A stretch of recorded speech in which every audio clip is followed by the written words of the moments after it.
economista. Lo cierto, yo escuchaba ahí algunos de los números que ustedes mencionaban.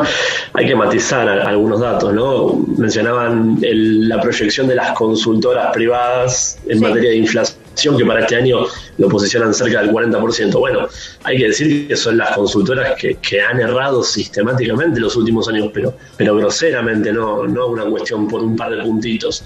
Entonces uno tiende a pensar que posiblemente este año cierre más cerquita del 30% la inflación que del 40%.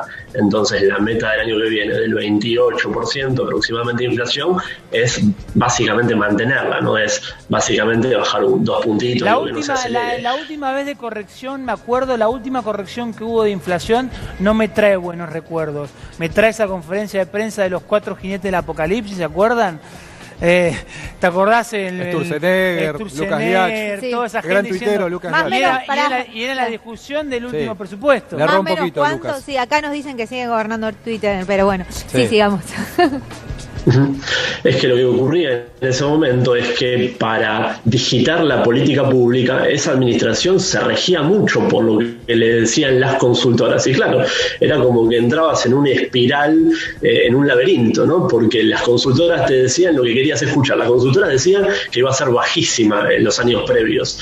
Como la realidad no se verificaba después, lo que guiaba la política pública no era la realidad, sino lo que les decían que iba a pasar las consultoras. Bueno, ese modelo colapsó. Lo vimos en los números que cerraron en 2019, cuando cerramos la inflación más alta de los últimos 28 años. Ese 53,8% del año pasado fue el más alto desde 1991, ¿no? Bueno, de a poquito eso tiene que ir bajando, ¿no? Gradualmente. Es importante que este año cerremos cerca del 30%, el siguiente un poquito menos del 30%, y así gradualmente, de forma sostenible, ir bajándolo.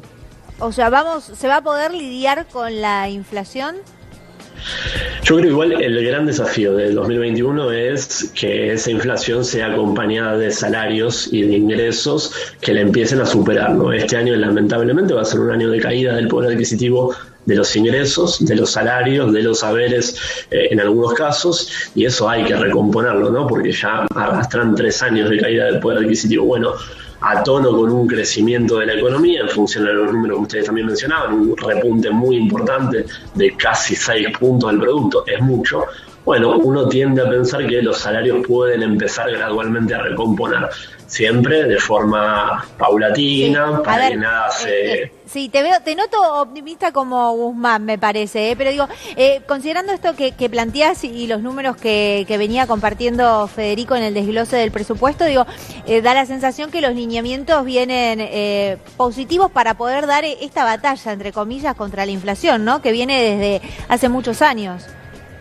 Lo que pasa es que se están alineando algunas variables que empiezan a dar un escenario que es muy distinto al de los últimos años, ¿no? Por ejemplo, aliviamos la carga de la deuda. Argentina tenía que pagar vencimientos muy, muy pesados, una mochila inaguantable, y después de la renegociación con los acreedores privados y la que está en curso ahora con el Fondo Monetario, en 2021, 2022 hasta 2025. Sergio, o sea, teniendo en cuenta lo que me está diciendo...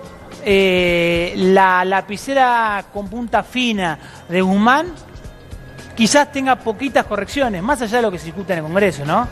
Pero por ahora los números que dio Fede es que está bastante bien.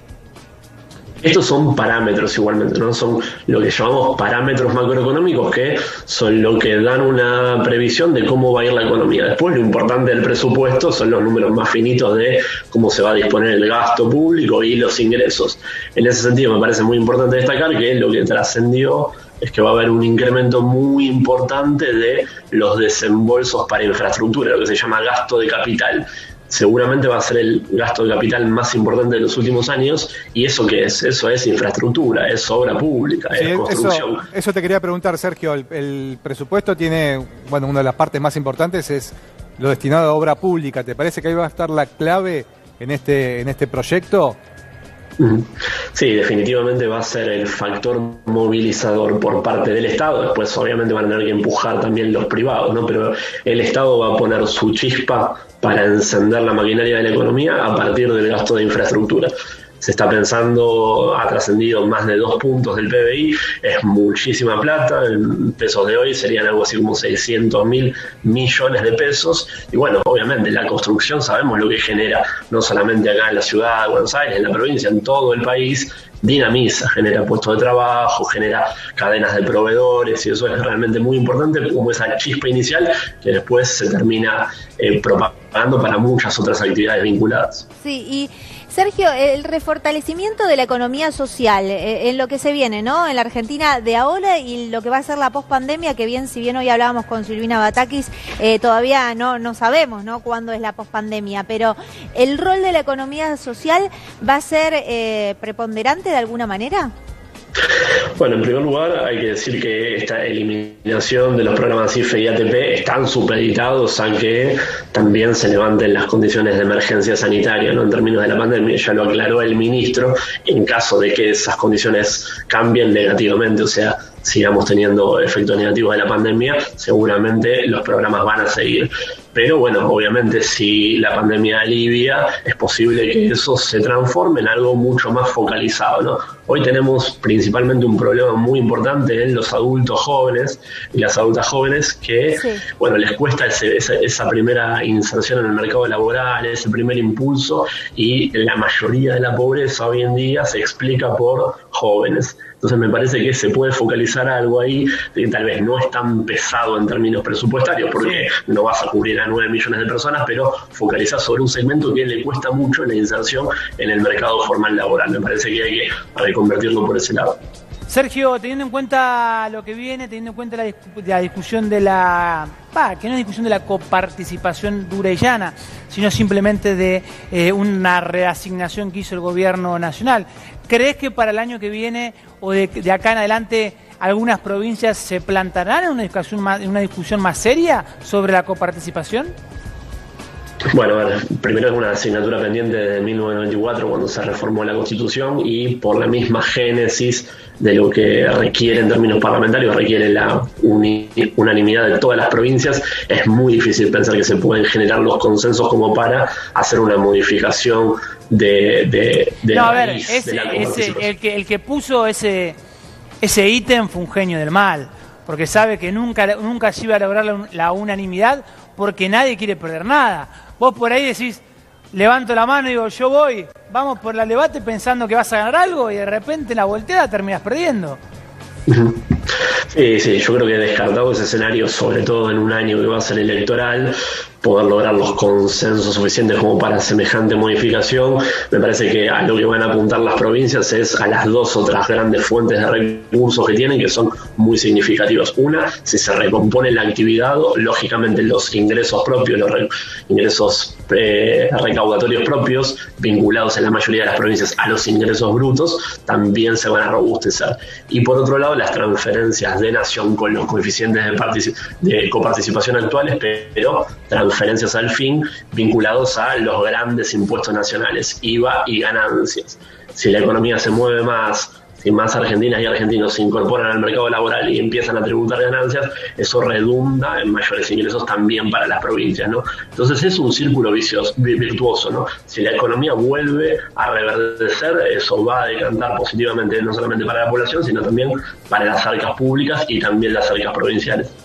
Sí, me quiero quedar con este concepto, con lo que dijiste de robustecer. Digo, ¿están los cimientos dados para robustecer la economía de acá a lo que viene? Me quiero quedar con una idea positiva, ¿no?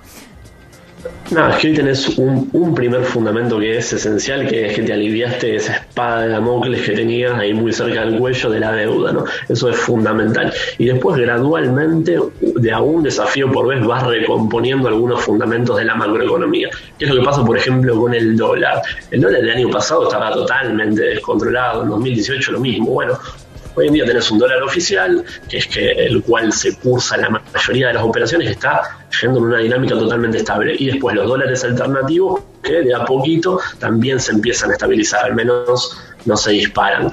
Y después tenés una inflación que todavía sigue siendo alta, 2%, 2,5% por mes, es mucho, pero también de a poco, gradualmente se estabiliza.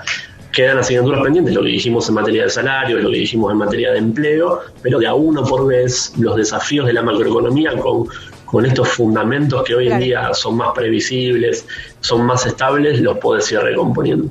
Bien, Sergio, muchísimas gracias por este diálogo A vos, con Ana. Crónica al Mediodía. Buenas tardes.